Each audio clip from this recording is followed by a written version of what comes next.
Good morning. Welcome to this Council on Foreign Relations Symposium on the Paris Climate Summit and beyond. I am Michael Levy. I lead the Center for Geoeconomic Studies here at the Council on Foreign Relations, and it's my privilege to host this symposium together with our program on international institutions and global governance led by Stuart Patrick, who will be moderating our first session. The subject for today's event is a perfect fit for both our Center for Geoeconomic Studies and our International Institutions and Global Governance program. The Geoeconomics Center aims to help people understand what's happening at the intersection of international economics, international relations, and foreign policy. And climate change is an issue squarely at the intersection of all three. Our program on international institutions and global governance, which is generously supported by the Robina Foundation, has a mission to explore the international requirements for world order in the 21st century. And there are few challenges to world order and few challenges to governance that are more difficult than climate change. We've had a fantastic relationship working with the program really since its inception in 2008. Climate has been integral to what it's done. I think its newest product will be released later today, an interactive guide to climate change governance. So refresh your link to CFR.org all day, and at some point you will see a great tool for exploring this landscape. I also want to thank Richard Haass and Jim Lindsay for their leadership on this issue, integrating it into this pantheon of foreign policy issues we focus on, and Lindsay Iverson and our whole meetings team for making today's event happen. I went back over the weekend to the last big climate symposium that we hosted here at the Council on Foreign Relations. It was called Countdown to Copenhagen. It was hosted in early November 2009.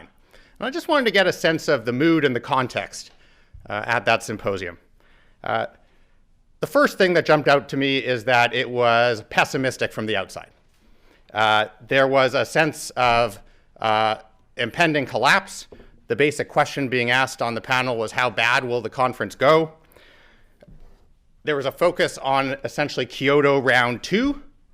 What will the targets be? What will the timetables be? U.S. action was unclear. There was a debate over Waxman-Markey and cap and trade raging. U.S.-China cooperation was tentative at best. And the technology background was distinct. No one had really heard of the shale gas revolution. Solar panels were costing over $5 a watt. And if I look at what's happening today, we have a different set of circumstances across the board. At least among people who want to see greater action on climate change, there's a general mood of optimism about Paris. Kyoto isn't really part of the discussion anymore. In the United States, you have EPA regulations moving forward, being debated, but a fundamentally different construct from Waxman-Markey and cap and trade.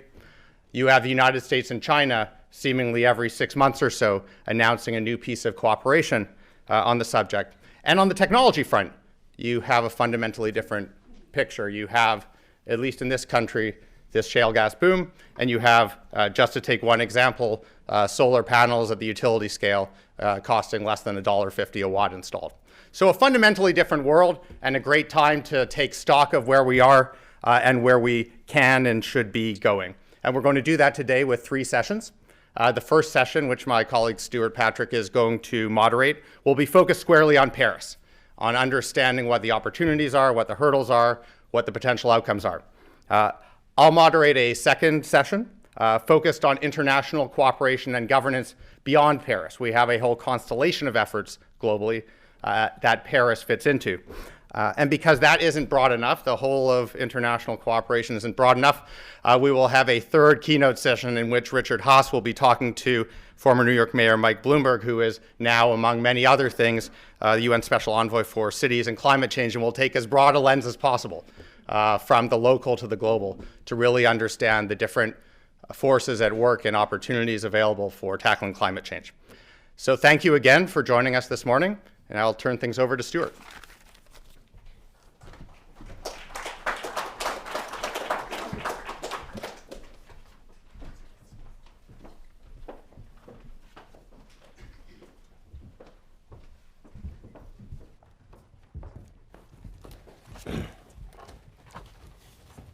Thank you very much, Michael. I want to join him in welcoming you to this symposium, and particularly this first session on Paris. I also want to just reiterate to everybody that this is on the record, all of the sessions, and that we'll be live streaming this as well, too. So your pearls of wisdom will be archived for posterity, as will all the members of the panel. Our goal for this session is to focus really squarely on Paris. I've asked our three panelists to serve essentially as travel guides for, we're all going to be on a trip to Paris here, and we need to know what we're going to be seeing. We'd like to have some of the landmarks put into context. We'd like to know why certain things matter and what's at stake, and perhaps offering some predictions about what the outcomes of this 2-week gathering will be. And we couldn't ask for better tour guides than the ones that we have here. You have their bios, so I won't go into any great detail on them, but just briefly, we have Teresa Ribera, Director of the Institute for Sustainable Development and International Relations in Paris. We have David Sandalow, Inaugural Fellow at the Center on Global Energy Policy at Columbia University, and Lina Srivastava, who is Vice Chancellor at TERI University in New Delhi. And all three of these individuals who bring unique national and international perspectives to this problem have been toiling in these fields for quite some time and are extremely well placed to tell us really what's at stake in Paris. What I'll do is I'll engage them for about half an hour, and then we'll turn things over to you for question and answer, and hopefully we'll get as many questions in as possible, since this is an enormous agenda. Climate change has often been called the most ambitious or complex collective action problem that humanity has ever faced, given the requirements at the local level to the international level and at all points in between, including cities, as we'll be hearing from Mayor Bloomberg later. So I'd like to begin by setting the stage a bit and really getting a sense of our expectations for Paris, with a general question to all three of you, perhaps going in order, at least to start with. And that question is, why does Paris matter to climate change?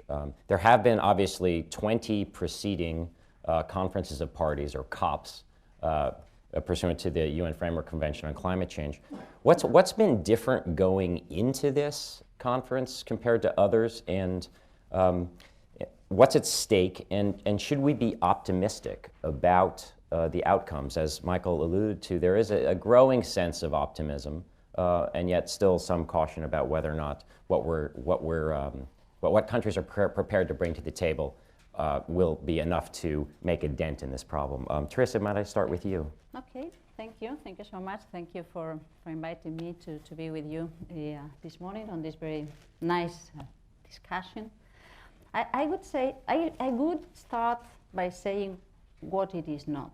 Sometimes we tend to think that Paris means climate action. So it means that if Paris fails, there will be no climate action, which is not true. I think that climate action is happening already. It is inevitable.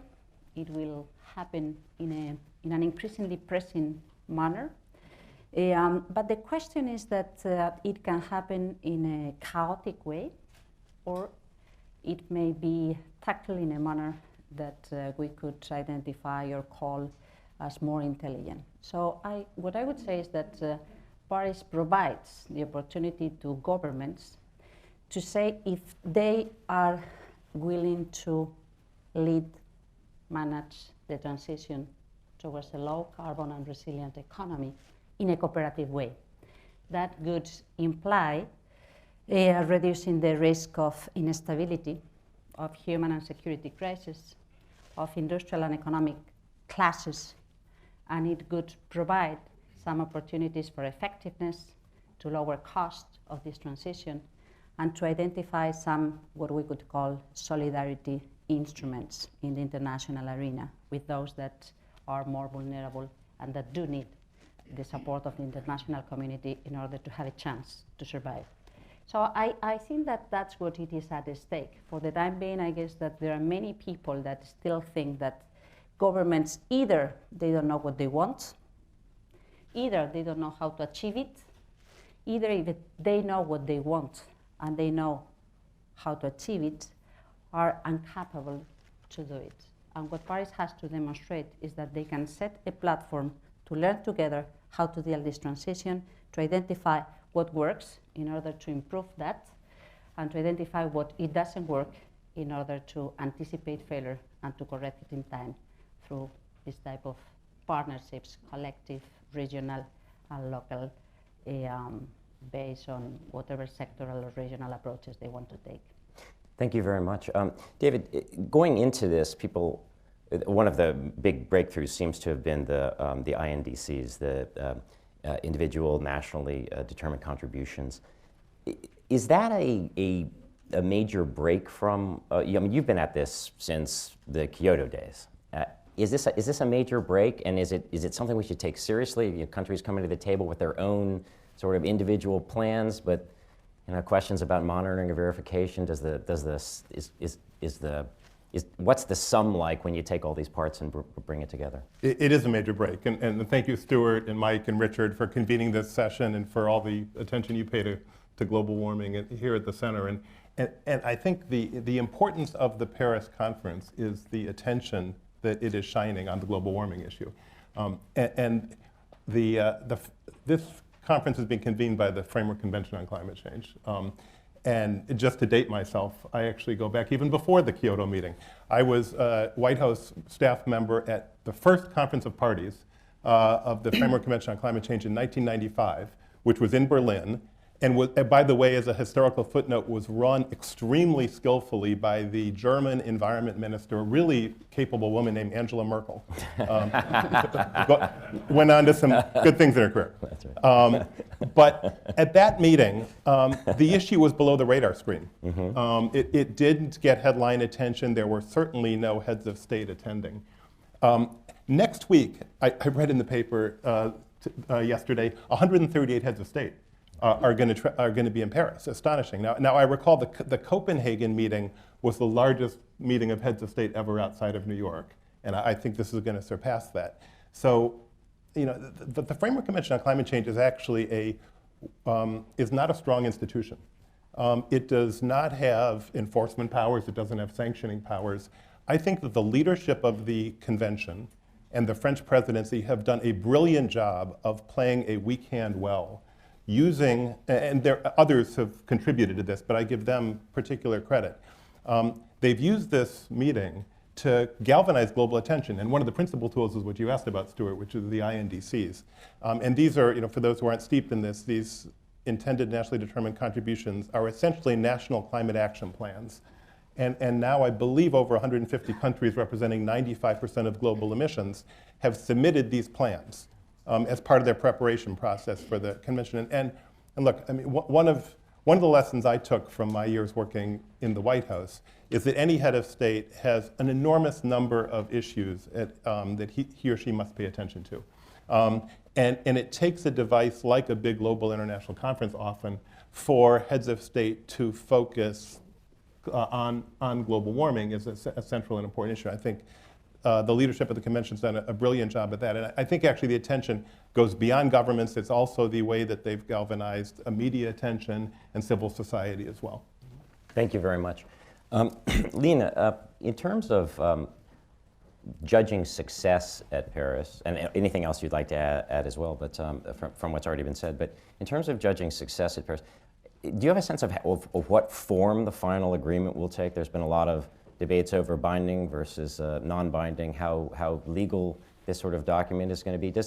Or is it in a way a new approach to the way we've been thinking about climate change and the nature of an agreement that will not resemble Kyoto but resemble something else? Yeah. Well, first of all, let me also thank the Council on Foreign Relations and all of you for inviting me to be here and to share some thoughts. I agree with the comments that have been made earlier. But if I step back for a bit before we come to the success part of it, I think why Paris is important for us today is that we are trying to ensure that the sum total of all the INDCs that we are talking about actually add up to what it is that scientists believe is an important guardrail to keep under. And I think we've discussed 2 degrees Celsius for a long while. Of course, there's enormous debate that is taking place on whether that is enough or not, or whether we need to aim at 1.5 degrees Celsius or lower. And I think there is some discussion on that is taking place, and there's a lack of consensus. But I think what we are looking for is that the sum total of our actions across the globe should help us to keep the temperature increases as well below the 2 degrees Celsius as possibly can. And I think it is the INDCs to that extent are extremely important, what we are going forward with. And I share the optimism that Michael also spoke about, that we are moving forward and countries are coming with a positive attitude to Paris. But from all accounts, I think we will still be closer to a 3 degrees Celsius increase in temperatures. So it's something that we need to worry about. We really will have to see when we talk about success in Paris on how the dynamics work, on how is it that different countries, when they discuss, they negotiate and come forward, can actually take on an ambition level which is higher than what they may have placed on the table thus far. Whether it is possible or not, I don't know, but one can always hope that that is what will happen. In terms of success, again, I agree that we are unlikely to see a legally binding document, because I think there are still too many differences that exist between countries and their positions, and which countries take responsibility, which countries take the lead, which countries participate in what manner, given that countries like India, for example, are also at an aggregate level a large contributor to climate change. So I think there are differences in terms of roles and responsibilities as viewed from different groups of countries, which we are not resolving as yet. So even if we are able to say in Paris that let's leave legally binding aside, however, let's continue to cooperate on meeting the INDCs that we have set for ourselves, and find ways and means by which we make that feasible. That itself is a big challenge. I think it would be a long way to go for the event, for Paris. It will not be a long way to go for the issue of climate change, because while we may be happy with what we have achieved and pat ourselves on the back for what we have achieved, I think a lot of people around the world would suffer quite enormously. Lynn, if I can pick up on this and the nature of the agreement, and how maybe the negotiating environment and context and ideas have changed over the past couple of decades. We've really seen in previous COPs a very strong insistence on common but differentiated responsibilities. It's been at the core, really, of the Kyoto process. With some move towards not necessarily legally binding, but binding agreements and binding commitments on a number of developing countries that would have perhaps in the past been resistant to them. Do you see that debate beginning to be overtaken by a move towards a de facto carbon emissions per capita carbon emissions a standard going forward? Some people have said, well, okay, as some of the emerging market economies start to move up and then OECD countries go down, do you anticipate that will end up being the way some of this this debate and dialogue goes in future negotiating sessions? What you refer to in terms of per capita emissions, coming together, has been called the contraction and convergence debate or discussion, and that has been taking place for a long while as well. And essentially, we said the same thing, that there has to be equal per capita emissions, because that is fair and just for the world as a whole. I don't think that we have an agreement in those directions. So it's unlikely that we will move towards an equal per capita emissions goal in a reasonable period of time. Common but differentiated responsibilities will possibly continue to have a key role to play, and I am not seeing a conflict between common but differentiated responsibilities and the contraction and convergence kinds of discussions that we have, because that's what it is leading to. You look at starting points and you look at a goal and you look at the different pathways that different countries would need to follow to get to that particular point that we are looking at. So common but differentiated responsibilities will remain. However, I think as time has passed, because of the reductions in costs of various renewable energy technologies, because of the fact that newer resources are today available to us, especially in the US and in some other countries, I think our whole perception has changed, and our ability, our feeling of the ability to be able to respond to the climate change problem has also changed and had moved in the positive direction. So therefore, I think we will move forward, and some of these issues are probably just a wee bit weaker, but they haven't disappeared. Gotcha. I'd like now to turn to Teresa. Perhaps you took over your current position from France's current climate change envoy, who works very closely with the Prime Minister. I presume you keep in close touch. Well, I won't ask you to divulge any privileged information, but just wondering whether or not you can share with us, as we approach these negotiations, what you see as areas going into the conference. What pieces of the climate agreement have basically been settled and, in a sense, are locked and loaded? What are we still looking at that's in play or uncertain? And are there some lightning rod issues that might emerge during the course of the 2-week conversation? Obviously, I'm sure the French, in choreographing this, have attempted to minimize any sort of sense of a Copenhagen type scenario with sort of last-minute interventions into people's meetings to try to salvage some agreement. But are there particular issues that are quite well settled and others that are still in play? Your question is so open that I will try to get That's some. right. That's right. You have free reign to take it in any direction you'd like. But I'm going to make some comments on the previous Of course, comments please, and then please. come to some answers or Okay. comments to your question. Okay, sure. I do expect a legal agreement coming out of Paris. I think that there is broad consensus on key aspects that can be updated and being framed in a legal agreement, on the principles on how to work together, on procedural aspects, on the need to come back, review, make a general assessment on how things are going up, on this thing that in Lima called non-backsliding principle, so always move forwards and do not come back on your previous engagements to a lower level of ambition.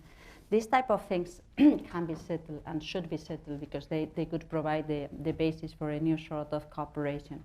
What it is still very sensitive is to what extent the commitment to commit, so the international commitment saying, I'm going to commit at home, goes further that and includes some external capacity, the recognition of some external authority in order to look into the internal adoption of domestic policies. And that's very sensitive in the States, that can be very sensitive in China, so this type of things are still open, but not for a very large extent of things that could be part of a legal agreement. I do think that the national contributions do also have a very relevant value, since every single government, and I could say that it's not just that more than 130 heads of state and government are attending to Paris, is that more than 160 countries responded to the UN call to say to what extent they wanted to contribute to this collective effort. And it is quite impressive because, in fact, we didn't expect such a big response before the start of the COP, and it is there. And people is trying to understand, and this is a difficult exercise, is becoming a teenager. You discover that Peter Pan does not exist and that you have to grow up, even if some should grow up before Some you later than and others, things like that. No, but people, governments, countries do understand, okay, this is not just a question to find out who is guilty and who needs to do something. It's also me facing my own future, my own responsibility towards my own society, and trying to combine this need to decarbonize my prosperity with my own domestic priorities, either if it is youth unemployment, the provide of good basis for new energy offer or whatever. I mean, I think that's the type of exercise that every single country has been trying to achieve. I could say that for Paris, there are still many sensitive things that are open. And I will try to go very quick on 10 big words or concepts that will be in the heart of the negotiations for the coming days. First of all, this universal participation is not under any type of discussion. There is universal participation. Second thing, this legally product or legally binding thing, to what extent it is something that can be provided and what are the limits of this bindingness. The third thing would be the fact that we need to provide this notion of differentiation. So mainly it's a question of self-differentiation. Each country has responded to what extent they want to contribute. So it's self-differentiation, but still there are some needs on what is the level of detail when reporting on whatever, or what is the level of engagement when we commit to whatever. So this notion of differentiation is still, even if recognized by everybody, very open to the details. Then this thing of how to ensure that we are still in the corridor to achieve the 2 degrees goal. So that's very key, to what extent we need to decline this concept in other ways, or to what extent we keep it as it stands. This thing of transparency and accountability. So people saying, I commit to commit, and I will be accountable for what I'm going to what I'm saying that I will do, even if I will do it at home. This capacity to come and review around cycles. So not to say, I say what I'm going to do whenever, and I forget till that deadline has arrived. No, I need to use this as a catalyzer to come back. There will be an increasing movement to ensure instruments and tools around the adaptation needs. I think that up to now has been tackled in a very shy manner. And there are universal effects. Of course, effects are local, but there are universal and transboundary consequences of these impacts, and this needs to be into consideration in the negotiations. Something which is even more delicate, more sensitive, is what it is called loss and damage. So no matter to what extent we reduce emissions, no matter to what extent we are able to adapt to the impacts of climate change, we know that there will be impacts that will be very difficult to avoid. So what is the response of the international community to this circumstance? I don't remember how many I've got, but I could That's add at least 8. 8. Yes. So I could add the importance That's very of impressive. other players. I mean, non-state actors being Yes. part of this process. I think that's very key, and I don't remember what is the 10th. But I mean, those are still on the table and will guide us in order to understand how things are tackled among negotiators. That's terrific, David. I'm going to give you a chance to also, if you think other things are on the table that you think might deserve to join this rather long and daunting list, but important list for us to bear in mind.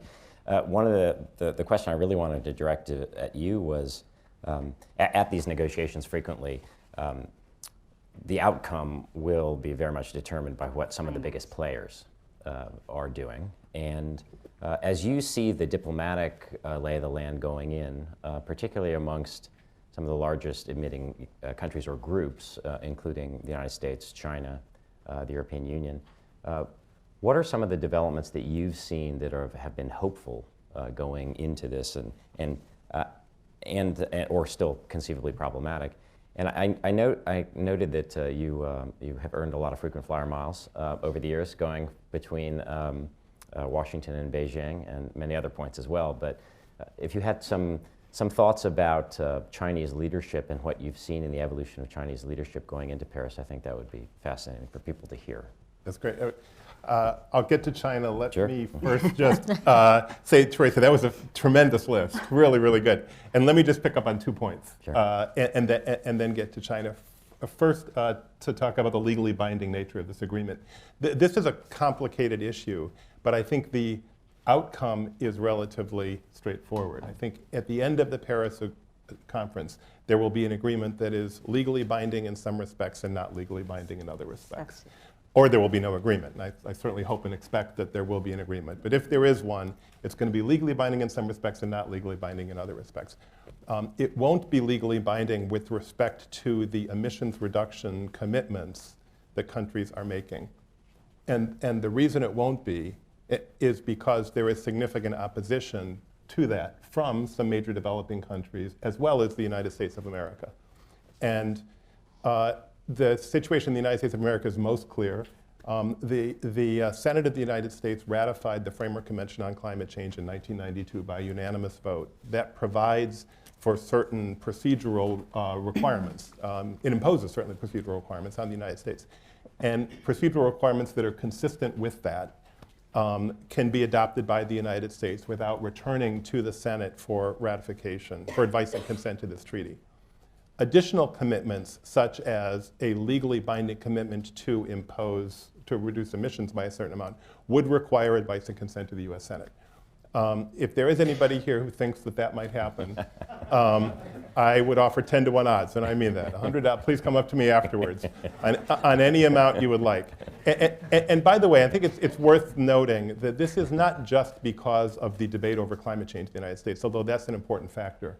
But it's also a combination of the fact that our Constitution, which venerable document that's guided us for a couple of centuries, imposes a 67-vote requirement for ratification of a treaty, and that wholly independent from climate change, there is a deep resistance to multilateralism in the United States. And this was most vivid a couple of years ago when the US Senate rejected a treaty on disability rights, which was much, much less controversial in its substance than the climate change treaty, and for which the former nominee from the Republican Party, Bob Dole, controlling the Senate, was on the floor, who was himself disabled, was on the floor advocating for the Senate's advice and consent to this treaty. You couldn't imagine anything more kind of gripping. And the Senate still rejected this treaty. So the Senate is never going to provide advice and consent to the type of climate change treaty that we're talking about. And I think without the world's second largest emitter agreeing to it, and without some other large developing countries agreeing to it, we're not going to have legally binding targets with respect to emissions reduction commitments. We could get a panel of lawyers to have a very interesting discussion about what that actually means. Let me just say that internationally legally binding in this context is much less significant than something that's domestically legally binding. In the last round of negotiations in Kyoto, there were legally binding commitments. At least one country, Canada, took those legally binding commitments, but when it changed its mind, it just left the treaty, or left that part of the treaty. And so it's not clear exactly how significant the legally binding nature of the commitment would be. That is legally binding. Let me just raise another issue, because both Lima and Teresa have talked about the 2 degrees centigrade goal here, which is a really important goal. But let me just say, out of curiosity, how many people in this audience grew up in the United States? Or Americans? Okay, so almost everybody raised their hand. Americans think in degrees Fahrenheit, okay? We don't think in degrees centigrade. Now, let me ask a follow-up question. How many people here are pretty confident that you can convert from degrees centigrade to degrees Fahrenheit? Okay, for the record, let me note, we're here at the Council on Foreign Relations, a highly elite institution of leading thinkers. Roughly half the crowd raised their hand, okay? The answer is a degree centigrade is roughly twice a degree Fahrenheit, 9/5 to be exact, okay? So when we're talking 2 degrees centigrade, we're talking 3.6 degrees Fahrenheit. And this became particularly vivid for me about 6 months ago when I talked to a senior member of the US government who is not really responsible for climate change issues, but it's kind of at the margins of her areas of responsibility, who was unaware that the 2 degrees C goal was the 2 degrees C goal and not a 3.6 degree F goal. Or misunderstood the units. And I think in particular in press accounts where we see this is really scary, the world's temperature might rise on average by 2 degrees in the United States, I think It'd be interesting to see polling data. I would be surprised to find that most Americans actually understood what was being said there. So I would ask everybody, when you talk to your American friends, take the Fahrenheit pledge, okay? and speak in degrees Fahrenheit. It's particularly important for reporters that are covering this, by the way. All right. Having said that, let me answer your question. And your question was mainly about China. Mainly about China. So let me talk about China, because China is overwhelmingly the world's largest emitter of heat-trapping gases. Last year, Chinese emissions were roughly equal to the emissions from the United States and the European Union combined. So there is no solution to this problem that doesn't centrally address Chinese emissions. Chinese officials and others accurately point out that this is not an issue that is driven as much by year-to-year emissions as it is by the stock of emissions, and these gases remain in the atmosphere for 100 years. So the leading one does. And cumulative emissions from the United States are still significantly above cumulative emissions from China. But if China keeps emitting at its current rate, that's not going to last forever. And cumulative emissions from China will overtake those from the United States and other leading countries in a couple of decades. There's different projections on this. So China is hugely important. I think in the past year or so, we have seen a new dawn on Chinese climate policy. There are also some dark clouds, and let me just talk about both of those. Just in the past year, we've seen really tremendous announcements from the Chinese leadership about their intention to take on climate change policy. The headline announcement was a year ago in the summit with President Obama, where President Xi Jinping said that Chinese emissions would peak in 2030. This was the first time that China had ever taken a commitment to limit absolute emissions of greenhouse gases. That's been followed up, as Mike Levy referred to in his introduction, with additional announcements at the summit this year between President Obama and Xi Jinping. President Xi Jinping announced that he was going to have a national emissions trading program in China by 2017. By the way, this is deeply ironic. The emissions trading is an American idea. It's now being implemented in Europe and China mainly, and not out of Washington. California and the Northeast states are doing some emissions trading for carbon dioxide, but we don't have a federal program. So the Chinese have announced that. And then there is a very big and sophisticated architecture of climate and clean energy policies in China today. China is the largest deployer of solar energy in the world, with some very aggressive renewable energy targets. Half the nuclear plants in the world today under construction are being built in China. And so there's a lot that's happening in China right now to take on the global warming issue.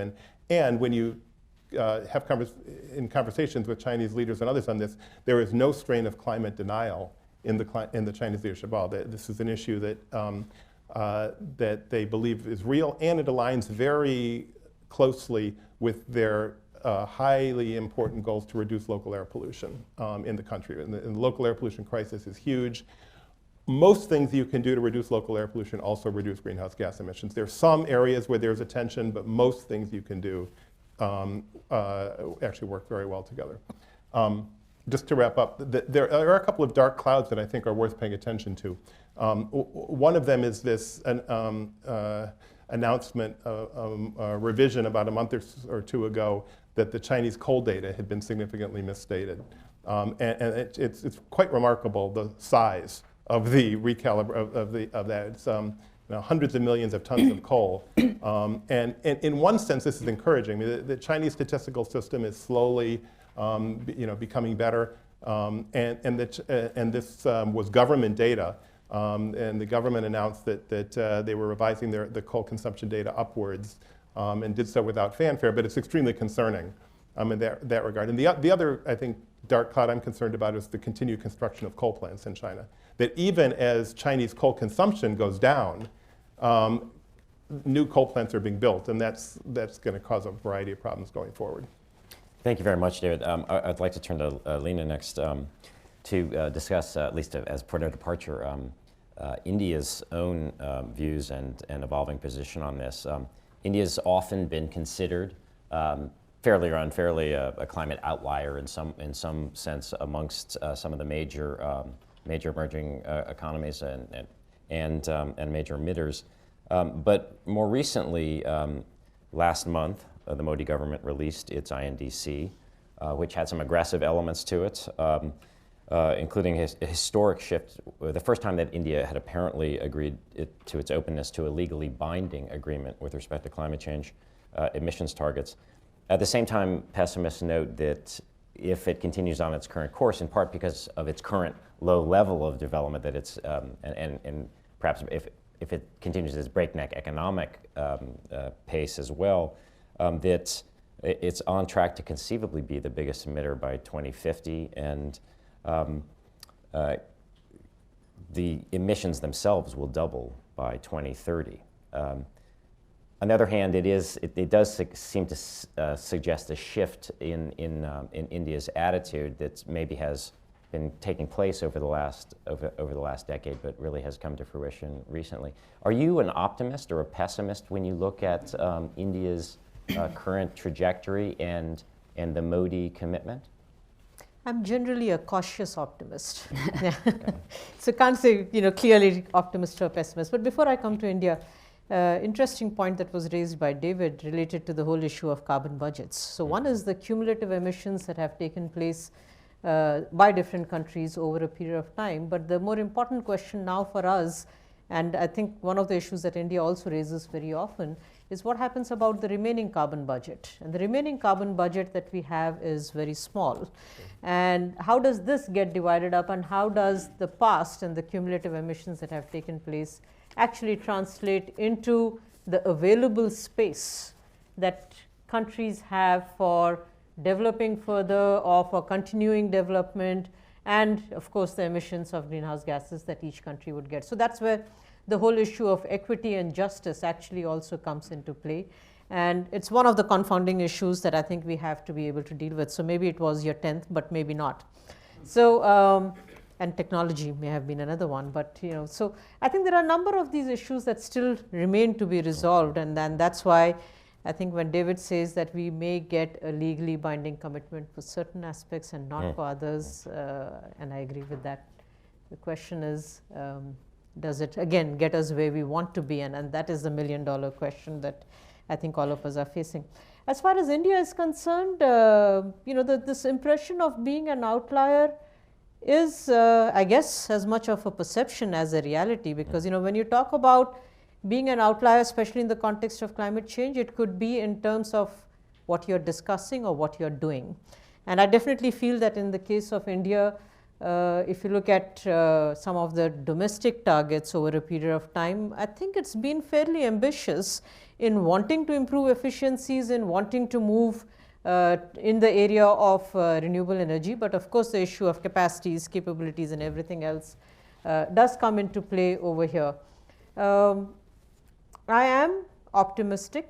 Well, India agreeing to legally binding, it would not be without conditions in a sense. And I think India has definitely said that while it has a very ambitious INDC target for renewable energy, not so ambitious from an emissions intensity point of view, its ability to be able to meet its renewable energy targets is dependent on finances and the financial flows. I'm not saying aid, I'm talking about availability of finances and financial flows to be able to allow India to move on that particular trajectory. And it's not a mean goal that India has set for itself. We have said 40% non-fossil capacity for power generation by the year 2030. And if you look at the constraints that we have on hydropower development or nuclear development, etc., and if you look at the fact that we are looking at 800 gigawatts of capacity by the year 2030, roughly, plus or minus a few, we're talking about upwards of 300 gigawatts of renewable energy capacity. That is huge. I mean, by any account, I think that is huge. So that's a very ambitious target. So India will not be able to take on a legally binding commitment unless it comes as part of a package deal.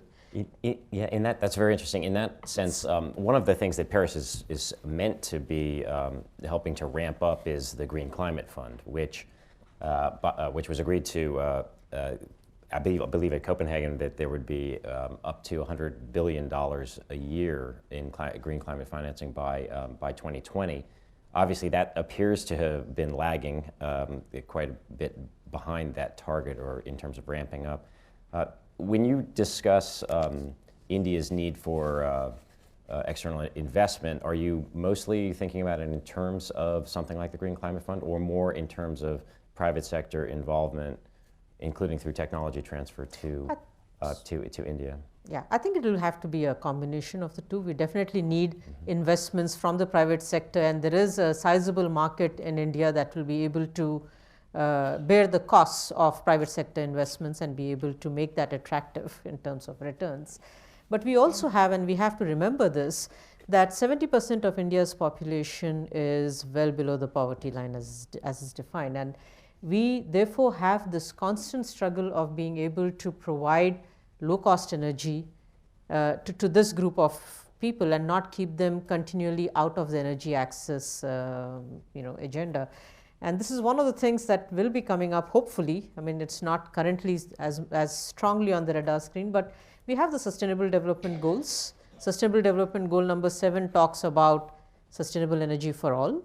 And then you have the climate change goal number 13. But we are not looking at the two in an integrated manner. And I don't think we are only worried about the people who have access to energy and who are consuming. We are not looking at the people who do not have access to energy. And I think we need to recall that 25% of the global population that does not have access to energy, whether it is lighting or cooking, live in India.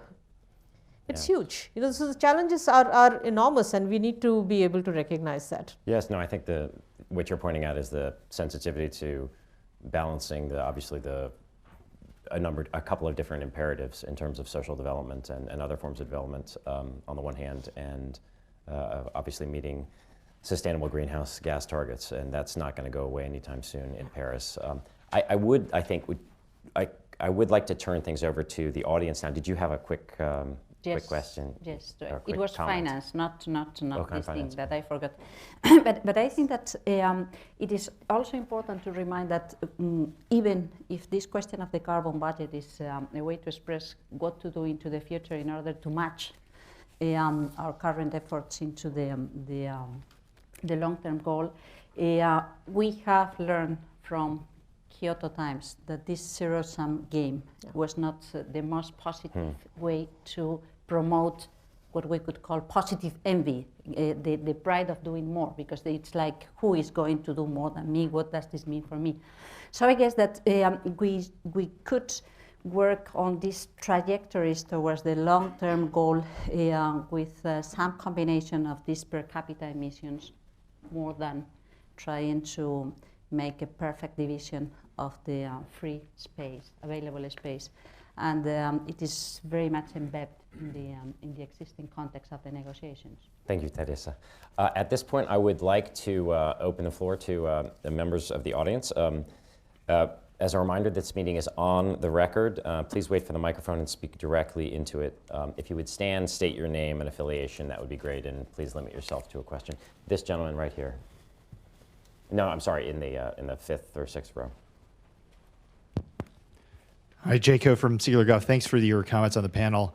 I had a question specifically just following up on, and I'm glad that it was mentioned, the adaptation piece of the puzzle here, because there's been an enormous amount of focus on mitigation, but less than 10 to 20% of total global finance and climate has anything to do with adaptation, and almost none of it has anything to do with the private sector. So it's heartening to hear that there's an interest in trying to catalyze something in this respect. And I do a little bit of advisory work to the Green Climate Fund on the private sector advisory group. But I'm just curious to hear what you think is actually the prospect for meaningful activity or catalytic action in Paris around adaptation resilience itself. Thank you. Would anybody like to take that on?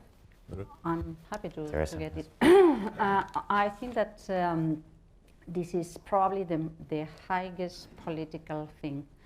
Is still pretty unclear. And I guess that there are different levels of difficulty. The political level, there I guess that people have started to understand that it is not true that emissions were a global problem and adaptation was a local problem to be solved with some money and that's all.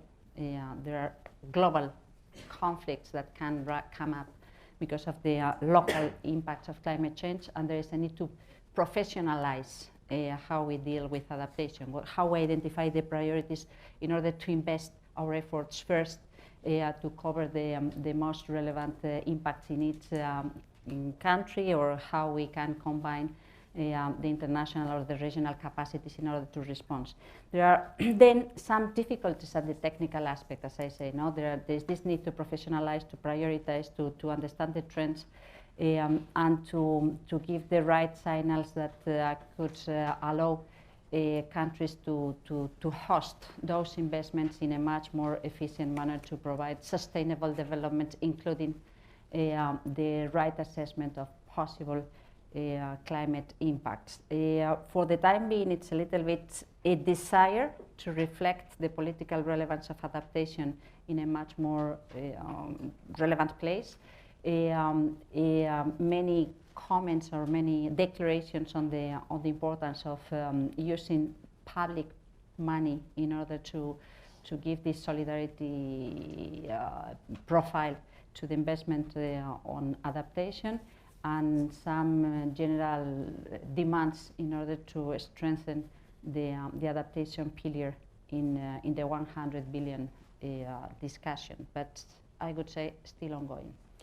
Lina, you said you... Very quickly, short comment in the interest of time, but I think, go back to the point that we need to look at it as a total package deal. The more you ignore mitigation, the higher your adaptation costs are going to go up. And I don't think we are taking again a holistic view, and we have a segmentation that has come up in the discussions on negotiations that needs to be overcome.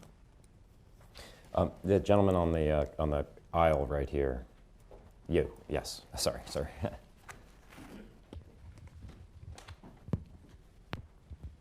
My name is Charles Frank. I'm with the Brookings Institution. Last year, an expert group issued a report published by the Indian Planning Commission on inclusive low-carbon growth. And the proposal in the expert group report was much more ambitious than the INDC that India has issued today. For example, the expert group proposes that the capacity of renewables be 52%, not 40%, as in the INDC. If you project the INDC emissions intensity to 2030, assuming certain rates of growth, it results in 5.6 gigatons of emissions, whereas the expert group report has only 3.8 gigatons in its proposal. Mainly through additional renewables and using supercritical coal plants, more efficient coal plants.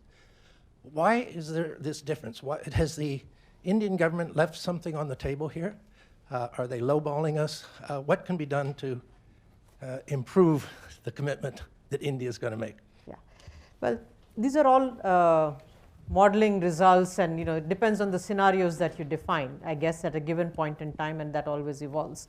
So we as TERI were part of that particular modeling group, but we also do our own exercises independently of the government. And to me, when I looked at the INDCs that India came out with, I was surprised at the ambition level for renewable energy, because we thought that in this time period, which remains between now and 2030, we would be well served if we are able to achieve about 200 to 220 gigawatts of renewable energy, and we are aiming for 330. So in my view, we have been much more ambitious on the renewable energy front than on energy intensity. Energy intensity, I agree. The goal that India has as part of its INDC is possibly modest. And it is achievable, from that point of view. Renewable energy is something that we may wish to have. I'm not sure if we will be able to achieve that. So, but the important point is that if you look at even the 320, or even look at the lower amount that I'm talking about, that were TERI's projections, India's per capita emissions in the year 2030 fall in the range of 2.3 to 3.6 or 3.7 tons of CO2 per capita. It is still very low as compared to what several other countries who are talking about peaking emissions are talking about, which is in the range of 10 to 12 tons per capita. So I think these are important statistics that we need to keep in mind to look at, what the total picture looks like. So India, yes, may be one of the largest emitters in the years to come, but on a per capita basis, and you cannot ignore the per capita because these developmental aspirations are there. And I gave some statistics earlier, which I will not repeat, on energy access issues. So we really have to be able to find this balance and see how is it that we are able to achieve the low carbon development, whether we have a 6% rate of economic growth assumption or whether we have an 8% rate of economic growth assumption. I think the numbers would vary. So I would not focus that much on the numbers per se, but the ambition is there. Lena, can I pick up on just one aspect of this? In the Indian INDC and the commentary surrounding it, there was a lot of emphasis on technology transfer, but there was one element of that technology transfer that my colleague Varun Sivaram has noted that is potentially problematic for getting and might discourage foreign enterprise investment that could help in this regard in India, and that is a demand or an insistence on relaxation of intellectual property rights with respect to, it's not simply technology transfer in a sense, but relaxation of IP rights. And I just wonder if you have any view as to whether or not there might be a way to relax that so that you hit a sweet spot where you're actually getting a lot of foreign companies conceivably generating employment in India, et cetera, and helping development as well as dealing with the clean energy picture. A very complex problem which we haven't been able to sort for the last couple of decades. But I think these are the mechanisms that we really have to be able to work out. I mentioned earlier the need for India to get private investments and yet keep costs low, and that is one of the drivers, for asking for these kinds of concessions.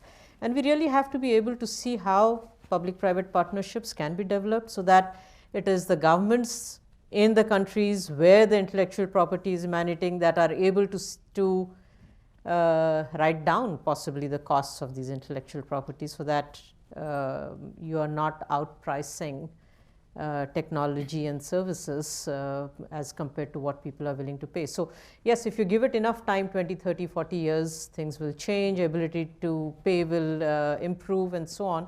But I think our most critical problem is we don't have that time. The IPCC has given a fairly short window of opportunity.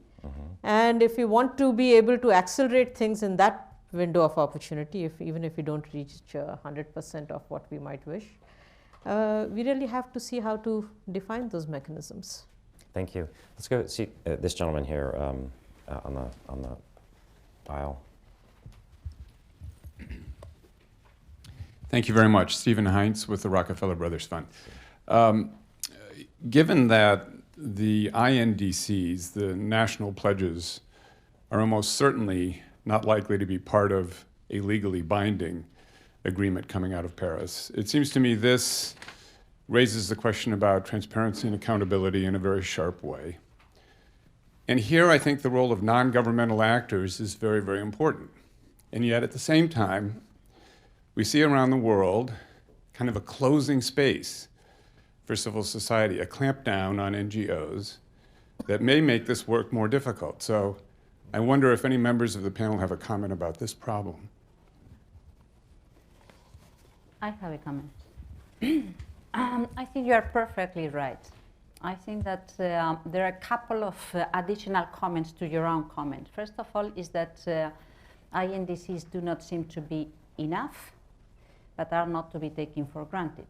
I mean, it is very important that since the very first day, there is a capacity to accompany and facilitate and ensure that the sooner the best the INDCs are put in place, and that on that we could build the second bridge in a scenario in order to match, to reach our long-term goal. I think that to a certain extent, the fact that some of the tools, some of the principles, some of the procedures could be part of this legally result, this legal agreement, is a way to empower also citizens and civil society to ask for clarity and for explanations on how things are going on. And I think that this is very important to to make full use of that opportunity. Because as I said, what it is at stake is the credibility, the confidence on our common willingness to go on this pathway. And I think that there are still some question marks, for instance, to what extent the INDCs and whatever action can be assessed by external institutions. Mm-hmm. I am pretty convinced that even if Paris doesn't say anything, they are going to be assessed. I mean, we are all under scrutiny every single day. So I think that the most important thing would be to identify what are the key messages in order to avoid translation losses on what they really mean, to what extent they are transformational or they just play small things in the margins, to what extent they are coherent with the whole, I don't know, economic or energy or investment plans, and I guess that this will be taking place, but of course there is room for improvement in order to stress the key messages and the key recommendations from the civil society on what it is going on. David, do you have comments on this question of sort of monitoring, verification, accountability? Yeah, et cetera? no, I think Stephen is exactly right. The INDCs are important, but they're not going to be enough to avoid a 3.6 degree F rise in global temperatures, which is what scientists tell us we must do to avoid catastrophe. And we are going to require a vibrant NGO sector around the world in order to continue to strengthen the INDCs over time. We're going to need something else, which hasn't yet been mentioned, and so I think it's worth bringing up, which is increasing investment in clean energy innovation. That right now we have technologies that are coming down in cost, that are sufficient to get us a long ways towards our goal, but we underinvest dramatically in innovation and clean energy. That's partly because the social benefits are not captured by the private sector and government budgets have been insufficient. And I hope that one thing we'll see in Paris is commitments to increase this investment in clean energy innovation. I particularly look at carbon capture and marketable uses for carbon, energy storage, advanced nuclear technologies. All these areas are places we needed real increases in budgets if we're going to meet our goals.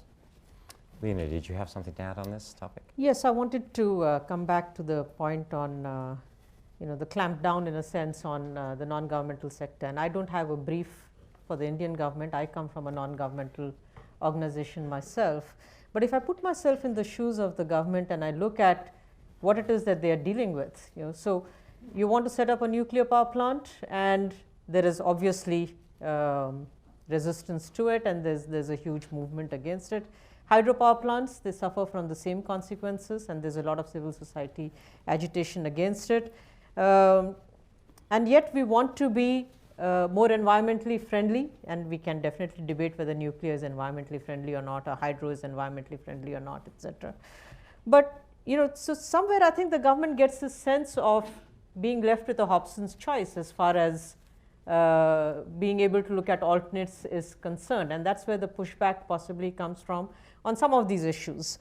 Having said that, two other things I wanted to mention. One, of course, is that the non-governmental sector itself needs its capacity built to be able to look at things in a much more systemic manner, rather than pick up a single agenda point and then push that irrespective of the overall development context in which a particular country is operating. And second, of course, has to do with funding of the non-governmental sector. I mean, that again is something that is being depleted, and you see the sector then often responding to what might be an agenda-driven funding source rather than something that would allow the sector to look at things in a very dispassionate manner. So I think it's a combination of issues that are coming together and are resulting in this kind of a pushback against the non-governmental sector. I'm going to start with the silver-haired gentleman, distinguished silver-haired gentleman right there, and then the gentleman in front of him afterwards. Thank you. That makes my day. Stephen Cass, Brooklyn Law School. I have great respect for the panelists and the moderator and our convener, but for me there's a Panglossian quality here that I think ignores the fact that while innovation has improved and we have more technology, in fact, for 23 years since Rio, we have done almost nothing other than in Europe. And the situation now is more dire in terms of predictions than it was at Copenhagen. The predictions really seem to be that given the current level of pledges, if they are honored, which is a big if, we're talking about something like 2.5 to 3.5 C increase, which is 5 to 6.5 degrees F.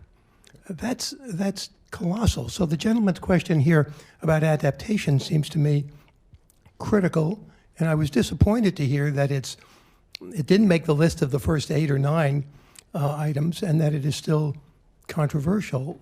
And it would be my hope, at least, that there would be a far greater effort to deal with adaptation commitments. Lena has mentioned some of the problems with it. And above all, assured financing, since adaptation takes a very long time and will be necessary regardless of what is done or is not done by way of mitigation commitments. Yeah, very interesting question. A number of scientists would have appeared also to already have, in a sense, thrown in the towel on the 2%, the 3.6% Fahrenheit target. And so I think that, and clearly I know I've been working a little bit with folks who look at the world's oceans and the catastrophic implications that are occurring both in terms of acidification and warming, and the fact that we've been depending on the oceans to be, in a sense, our sink for both the heating Earth and also for carbon, and their ability to survive and perform that cushioning function for us is dwindling rapidly. Do you have any reflections on this? Two. One of them on how we read this lack of match to the 3.6 Fahrenheit degrees goal in the current pledges. I think it's true. I think that there may be some underestimates on the effects of putting in place every single measure, because people tend to be prudent and they don't know if they would be able to do everything or not. But I think that we can also consider that if things start to happen, the evolution would not be linear. The next step could be much, I mean, the evolution of the investment and the transformation of our current economic, financial, and energy patterns may happen faster if we really manage to get the first big if in place. So things happening as soon as possible. It's not that we can answer everything, but I think that that's something we should be pushing in order to make our lives easier in the next round. That should be sooner than 2020. I think that we cannot say, and then this is for 2020 and onwards, and we won't meet till that moment. Sorry. Leaders cannot come to Paris to say, we are happy you work this final draft, and we will meet again in 5 years' time. I think that they should be meeting and taking this into consideration sooner than that. That's the first comment. On the adaptation piece, I think that it's really crucial. As I said, what I miss is a lack of professionalism in tackling this in a much more generalized manner, but action has started to take place. I guess that the role of the insurance and reinsurance sector will be key, and this is why there should be some manners to help to capacitate the most vulnerable countries in order to be able to identify their own priorities, to assess what they need to do first. And I guess that in terms of the negotiation, the biggest difficulty has been what is an adaptation commitment, or what is an adaptation obligation. Everybody should be committed to build resilience and to adapt to a 2 degrees warmer world. But at the same time, there could be some ways to build capacities and to report on these capacities being built, so that that could provide some indicators that could be understood by any private investor. So this country provides a good assessment on what are the risks and how they intend to handle this risk. So it's more secure to invest in this country than investing in their neighbors, because they don't really know what type of risk they will be facing. But this is ongoing. Developing countries feel like this is an additional burden. Once they start to realize that this is something they should be investing into, they ask for some time in order to put this in place, and of course for the piece of international finance in order to have this in place.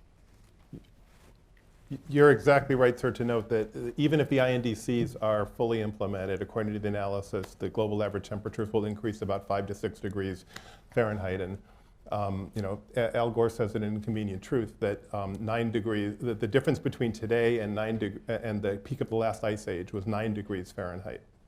And at the peak of the last ice age, there was a mile of ice over Manhattan Island, right? So we're talking about a change in temperature that is, half or more of that within a century, and it's terrifying. And I believe on this issue, if you are not terrified, you're not paying attention. So I think you're right. But I do not accept the kind of, if there was note of pessimism in your question, I don't accept it, and partly because I think pessimism is paralyzing. And I think that this is a problem that we can, as a world, solve, that there are signs that we can do it, including with the remarkable drop in the price of solar power over the course of the past 5 or 6 years. The fact that 138 world leaders are going to show up in Paris. I think we have a combination of technological progress and political will that at least gives us the possibility of addressing this problem. Great. I've got one more. Can I? Yeah, sure. Yeah. Just this last gentleman here, and I apologize, I did not see any women raise their hands. This was not an effort to be gender imbalanced. Sir. Bruce Knotts, Director of the Unitarian Universalist United Nations Office. I had several long discussions with Jim Sensenbrenner, who bragged to me several times how he got the U.S. out of the Kyoto Protocols, and his main argument for that was that it was unfair to the United States. It gave too much to the Europeans and was unfair to the United States. Now we hear the Indians saying that a per capita reduction in carbon emissions would be unfair to India and also unfair to China. My fear is that if this constant harping on what's fair is going to prevent a global agreement. And let me take one last thing. When I lived in India and worked there, one of our secretaries at the U.S. diplomatic mission went to the doctor, and the doctor said, "How long have you been smoking?" And she said, "I don't smoke at all." And he said, "What's all that stuff in your lungs?" And she said, "That's India in my lungs." And, if you're talking about fairness to poor people in India, that they need electric lights, they also need a healthful environment. And I would argue that living in downtown New Delhi is not healthful any more than it is in Beijing or many other cities, even here in the United States. And so, what should be fair to the entire planet is to have a real agreement that reduces these emissions and gives us all a future. Thank you. Lena, did you want to respond to that, or No, or any of the can't others? disagree with what you said, but then the whole issue is how.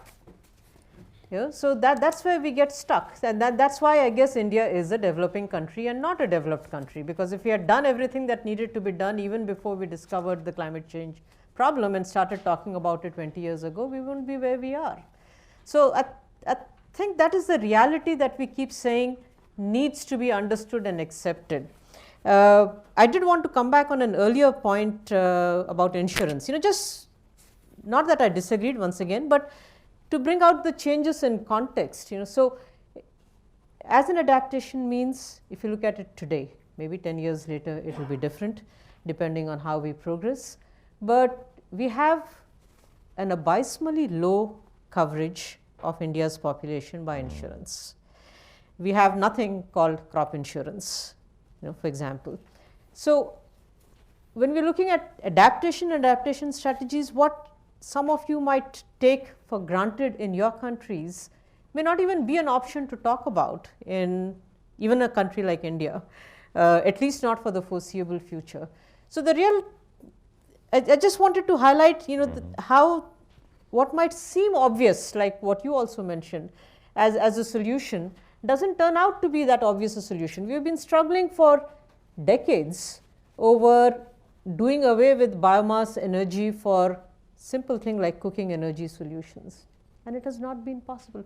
Program after program of the government of India has failed to deliver clean cooking energy solutions. It's important from a health perspective. It is also important because of the short-lived carbon pollutants and the opportunity that that creates. But there are systemic problems which again have to be looked at in totality, and we are not able to provide that solution over there.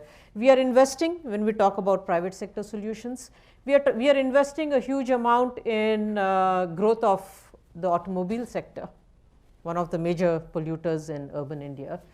There are not the same amount of investments that are coming in. That will probably have to be a lot more from the public sector into mass transport systems or transit systems that we can put in place. Can we ask the US, Germany, other countries, Japan, which are large manufacturers and have large industry that is dealing with automobile sector, to change the direction of their investments? It doesn't normally work in that manner. So question is also the receiving capacity that exists in countries and ability to deal with it. So many things that come in. We need to keep it short. Yes, yeah. No, I just want to say we're at the close of the session now. We're going to be heading to a coffee break on the first floor here in Pratt House, and we're going to begin the next session promptly at 11 a.m. here in Peterson Hall. Please join me in thanking this wonderful panel.